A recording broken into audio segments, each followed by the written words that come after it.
నమస్తే welcome to Nizam news. Wanaparthy జిల్లా అధ్యక్షుడు హేమంత్ ముదిరాజ్ ఆధ్వర్యంలో గోపాల్పేట ఎస్సీ బాయ్స్ హాస్టల్లో విద్యార్థి అనుమానాస్పద మృతి పట్ల నిరసన కార్యక్రమం చేశారు.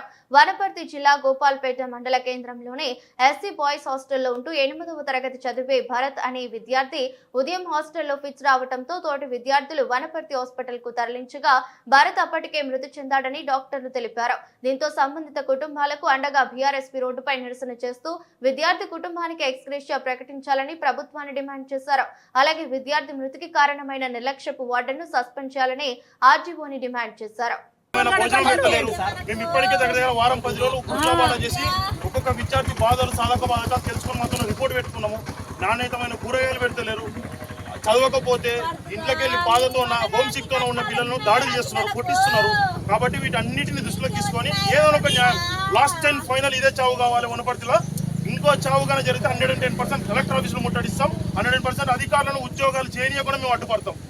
గ్రామానికి సంబంధించినటువంటి ఎస్సీ హాస్టల్లో చదువుకున్నటువంటి భరత్ అనే విద్యార్థి ఉదయం స్నానం చేయగానే స్టడీ అవర్స్ లో కూర్చుంటే అనుమానాస్పదంగా ఫిట్స్ రావడం ఏందో మాకు అర్థం కావట్లేదు. అనుమానాస్పదంగా చనిపోయి ఇప్పటి వరకు ఆ యాజమాన్యానికి సంబంధించినటువంటి హాస్టల్ కి సంబంధించినటువంటి వార్డెన్ కానీ ఆ హాస్టల్ కి సంబంధించినటువంటి అధికారులు కానీ ఇప్పటి వరకు స్పందించకుండా నిర్లక్ష్యంతో మార్చరికి వారిని తరలిస్తా అంటూ ఈ ఎంసీహెచ్ కి సంబంధించిన అధికారులు కూడా నిర్లక్ష్యమైన సమాధానాలు తెలియజేస్తున్న ఈ కుటుంబాన్ని పెట్టుకుని మా విద్యార్థి సంఘాలము ఈ కుటుంబాలకు న్యాయం జరిగేంత వరకు ఇక్కడ ధర్నా విరమించేదే లేదని చెప్పి ఇప్పటి వరకే చనిపోయిన విద్యార్థులకు ప్రభుత్వం న్యాయమే చెప్పలేదు.